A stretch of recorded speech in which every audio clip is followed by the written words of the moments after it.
மருத்துவம் மற்றும் பல் மருத்துவ படிப்புகளுக்கான கலந்தாய்வு இன்று முதல் ஆரம்பித்து நடந்து கொண்டிருக்கிறது. முதல் நாள் பார்த்தீங்கன்னா ஆன்லைன் மோட்ல பொது பிரிவும், இப்போ ஆஃப்லைன்ல நேரில் இந்த கலந்தாய்வு பார்த்தீங்கன்னா 7.5% உள் ஒதுக்கீடு பிரிவும், அப்புறம் விளையாட்டு பிரிவில், அப்புறம் முன்னாள் படை வீரர்கள் பிரிவு, அப்புறம் ஊனமுற்றோர்கள் அந்த பிரிவுக்கும் இன்று இங்கே நேரில் கலந்தாய்வு இன்னைக்கு ஓமந்தூரார் மெடிக்கல் காலேஜ், ஓமந்தூரார் பன்னோக்கு மருத்துவமனை வளாகத்தில் இன்னைக்கு நடந்துகிட்டு இருக்கு. இந்த நேரத்தில் நம்ம உங்களுக்கே தெரியும், நம்ம பட்ஜெட் செஷன் நடந்துகிட்டு இருக்கு.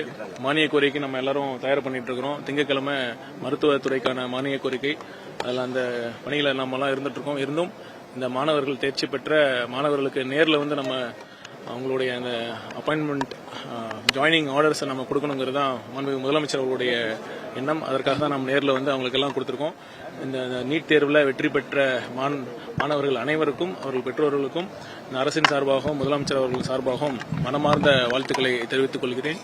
அனைத்து மருத்துவர்களும் அவங்க துறையில் மிகப்பெரிய ஒரு சாதிக்க வேண்டும், இந்த சமுதாயத்திற்கு அவர்கள் ஒரு நல்ல ஒரு சேவை ஆற்ற வேண்டும் என்று இந்த நேரத்தில் தெரிவித்துக் கொள்கிறேன். சார், இந்த 7.5 ரிசர்வேஷன் லாஸ்ட் 18 பீரியட்ல இருந்து எக்ஸிஸ்டிங்கா இருக்கு. நீட்டுக்கு எதிரான நம்மளோட பேட்டில் லீகல் வேலை இருந்தாலும் லாஸ்ட் கலையரசன் கமிட்டி ப்ரொபோஸ்ட் வந்து 10% இருந்தது.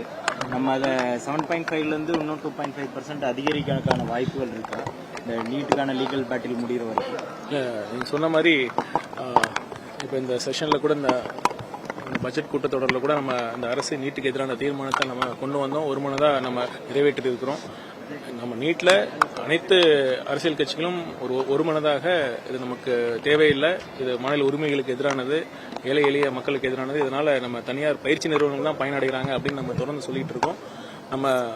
நான் டெல்லி சென்ற போது அந்த உறுப்பு மாற்று அறுவை சிகிச்சை தொடர்பாக நம்ம மாநில அரசு சார்பாக விருது பெற நான் டெல்லி சென்ற பொழுது கூட ஒன்றிய சுகாதாரத்துறை அமைச்சரை நேரில் சந்திச்சு நம்மளுடைய ஒரு கோரிக்கை மனுவெல்லாம் அளித்தோம். அது முதல் கோரிக்கையே நீட் வேண்டாம் என்பதுதான். நம்ம அதனால் தொடர்ந்து நம்ம அரசு சார்பாகவும் சொல்லிட்டு இருக்கோம், சட்ட போராட்டத்தின் மூலமாகவும் நம்ம சொல்லிட்டு தான் இருக்கோம். கண்டிப்பா நம்ம எல்லாரும் யுனைடடா இருந்தா நிச்சயம் ஒரு நாள் நமக்கு அந்த நம்ம மாநில உரிமையை பெற்றுக்கொள்வோம் அப்படிங்கிற நம்பிக்கை இருக்கு.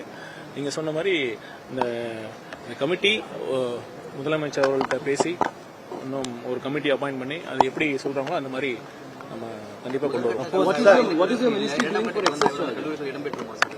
கண்டிப்பா நிச்சயம். பாத்தீங்கன்னா அந்த 5 நம்ம ஏற்கனவே சொன்ன மாதிரி நம்ம அந்த தரவரிசை பட்டியல் வெளியிட்டப்ப நம்ம என்ன சொல்லியிருந்தோம், 7.5% இந்த ஒதுக்கீட்டுல பிரிவுல 641 இடங்கள் நம்ம இருக்குன்னு நம்ம சொல்லியிருந்தோம். இப்ப இன்னைக்கு 614 இடங்கள் தான் நம்ம இன்னைக்கு கலந்தாய்வின் மூலமா நம்ம ஃபில் பண்றோம். அதுக்கு என்ன காரணம்னா, நான் ஏற்கனவே சொன்ன மாதிரி ஒரு 5 கல்லூரிகள் அவங்க கூடுதல் இடங்களை வந்து விண்ணப்பித்திருந்தாங்க. அவங்க என்எம்சி அப்ரூவல் கிடைச்சிருச்சு. நம்மளுடைய தமிழ்நாடு மெடிக்கல் எம்ஜிஆர் யூனிவர்சிட்டி வந்து இன்னும் இந்த இன்ஸ்பெக்ஷன் போய் அவங்க இன்னும் அஃபிலியேஷன் கிடைக்கும். கண்டிப்பா அது கிடைச்சிரும். நெக்ஸ்ட் ரவுண்ட் ஆஃப் கவுன்சிலிங்ல அந்த சீட்ஸ் நம்ம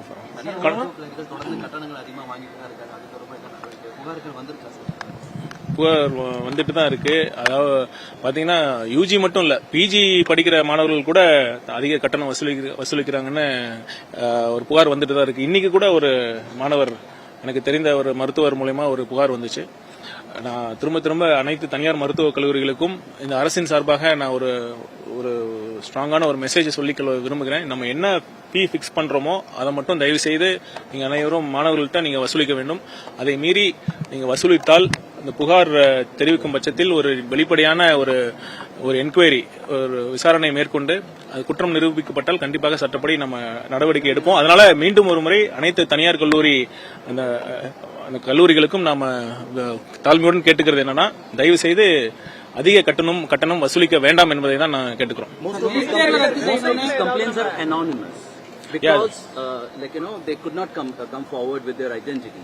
So how do you go ahead? See, this is the problem with most of the complainants, because they are when we go for an inquiry, they are not able to come forward and submit this evidences. When we call for their bank statements on proof of payment, they are not able to produce this evidence. That is the reason why we are not able to proceed in those cases. But in few cases we are able to get these evidences, and definitely we will act on them. Sir, இப்போ இந்த அரசு மருத்துவமனைகள்ல இது வந்து maintain பண்றதுக்கான funds இல்லை அப்படின்ற மாதிரி இந்த பட்ஜெட்ல அதுக்காக ஏதாவது நான் திங்கட்கிழமை தான் மானிய கோரிக்கை வரப்போகுது. கண்டிப்பாக முதலமைச்சர் அவர்களோட வழிகாட்டுதலின்படி நம்ம ஒரு சிறந்த அறிவிப்புகள்லாம் நம்ம கொடுக்கணும் அப்படிங்கறதான் முதலமைச்சர் நமக்கு சொல்லியிருக்காங்க. தொடர்ந்து அவரோட வழிகாட்டுதல் பேர்ல நம்ம இயங்கிட்டு இருக்கிறோம். ஒரு திங்கட்கிழமை நம்ம சந்திப்போம். திங்கட்கிழமை ஒரு நல்ல அறிவிப்புகளோடு நான் தமிழக மக்களுக்கு அந்த மானிய கோரிக்கை அன்னைக்கு நான் வழங்க போறேன்.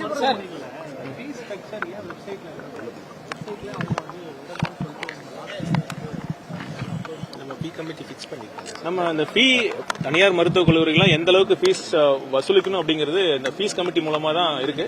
அது கண்டிப்பா நம்ம டிரான்ஸ்பரண்டா தான் இருக்கும்னு நினைக்கிறேன். டிரான்ஸ்பரண்டா தான் இருக்கும். கண்டிப்பா காஞ்சிபுரம் அரசு மருத்துவமனையில மின் தட்டுப்பாடு ஏற்பட்டிருக்கு. கரண்ட் இல்லாம ஒரு சூழ்நிலையானது இல்ல சில நேரங்கள்ல இந்த மாதிரி மின் தட்டுப்பாடு இருக்க இந்த விஷயம் வர்றப்ப நம்ம மின்துறை அமைச்சர்கிட்ட நம்ம பேசியிருக்கோம்.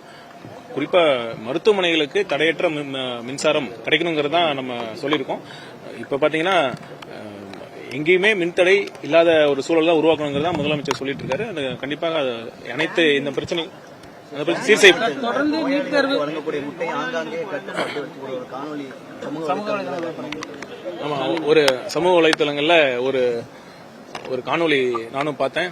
ஒரு முட்டை அரசு ஊழியர் மருத்துவமனை ஊழியர் அந்த பெட்ல வச்சிட்டு எப்படி இந்த மாதிரி தான் நோயாளிகளை நம்ம ட்ரீட் பண்ணணுமா அப்படிங்கிற மாதிரி வந்தது.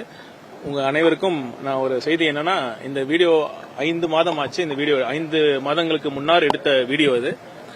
அப்பவே அந்த வீடியோ எடுத்தவர் அந்த சம்பந்தப்பட்ட ஊழியர்கிட்ட நம்ம கேட்டிருக்காரு, இந்த வீடியோ நான் வெளியிடாம இருக்கணும்னா 20,000 ரூபாய் கொடுக்கணும் அப்படிங்க கேட்டிருக்காங்க. அந்த ஊழியருக்கு வந்து நான் எல்லாம் கொடுக்க முடியாது, அவரு ஒரு சின்சியரா உழைக்கக்கூடிய ஊழியர் தான்.